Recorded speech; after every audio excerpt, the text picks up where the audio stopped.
আসসালামু আলাইকুম। আজকে চলে আসলাম আমি কাউরাত বাজার কালীবাড়ি গ্রামে। এখানে আসার পরে একটি প্রতিবন্ধী মেয়েকে দেখতে পারলাম। উনি প্রতিবন্ধী হলে কি ওনা ইন্টারমিডিয়েট পাস করে এখন সে ডিগ্রিতে ভর্তি আছে। আপনারা দেখতে পাচ্ছেন তার সার্টিফিকেট। তো আসলে এই প্রতিবন্ধী মানুষের এই বাড়িটাও এটা তার বাবা একজন কাজ করে, বাড়ি বাড়ি কাজ করে। তো আমরা তার কাছে আসা জানতে পারলাম সে কয়েক জায়গায় এই চাকরি আশা দিয়ে তাকে নিয়ে গেছে, কিন্তু তাকে কেউ চাকরি দেয় না। তাই মেয়েটার এদের প্রতিবন্ধী কার্ডও আছে, এদের প্রতিবন্ধী কার্ড প্রতিবন্ধী সত্ত্বেও সে লেখাপড়া করে সে কারো কাছে হাত পাতে খাওয়ার জন্য সে যায় নাই। সে তার একটি চাকরির জন্য যাওয়া গেছে মানুষের কাছে। সরকারের কাছে আমি অনুরোধ করে বলবো এই প্রতিবন্ধী মানুষটাকে আপনারা যে প্রকার হোক, যে কোনো অফিসে হোক বা যে কোনো ফ্যাক্টরিতে হোক, যে কোনো হোক, এই গরিব মহিলা এই মেয়েটিকে আপনারা চাকরির একটা ব্যবস্থা করেন। তুমি কই কই গেছিলা? বর্তমানে আমি একটা পোস্ট করছিলাম আমার আইডি থেকে একটা চাকরির জন্য। তারপর কয়েকজন সাংবাদিক আসছিল, আর সাংবাদিক মানে ভিডিও করার পরে আপনার শ্রীপুরে একটু সব আসছিল আমাদের বাসায়।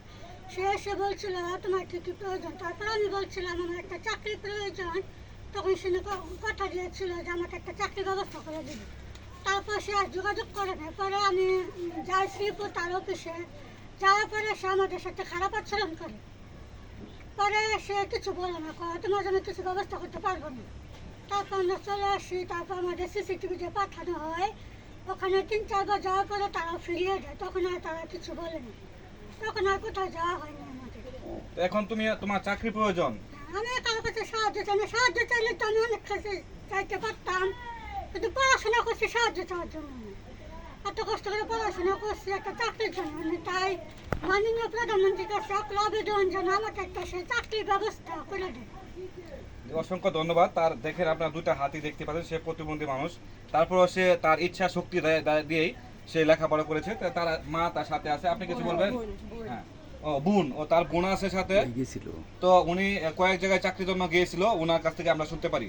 আপনি কই গিয়েছিলেন আপনার বোনের জন্য? আমি শ্রীপুর গেছি। শ্রীপুর যাওয়ার পরে টিনের সাপে প্রথম কয়ে গেছে যে একটা চাকরি দিব। তারপরে চাকরি লাগি সিসিটিভির মধ্যে পাঠায়। সিসিটিভির মধ্যে 3বার গেছি। 3বার যাওয়ার পরে 4বারের মাথা সেখান থেকে না করে দেয়। দেওয়ার পরে শ্রীপুরে টিউনিয়র সাহেব বলে গেছেন যে তার লেখাপড়া ডিগ্রিতে ভর্তি হওয়ার জন্য লেখাপড়ার খরচ দিব।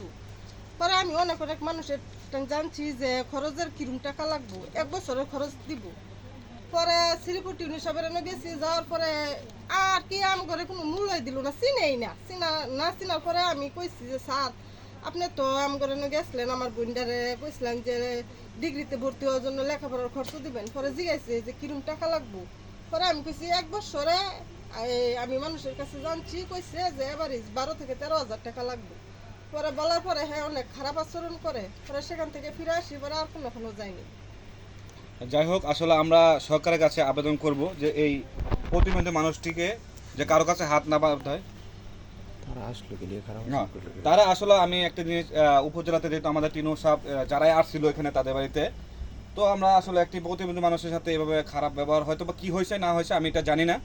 তো ইনশাল্লাহ আমি এই টিনু মহোদয়কে আমি বলবো যে আপনি এই প্রতিবন্ধী মহিলাটাকে যেভাবে হোক আপনার সরকারের সহযোগিতায় যেভাবে হোক মহিলাদের লেখাপড়া এগিয়ে যাওয়ার জন্য যে ব্যবস্থা করা ব্যবস্থা করবেন, আর ওনার চাকরির ব্যবস্থা করবেন। ইনশাল্লাহ সবাই ভালো থাকবেন।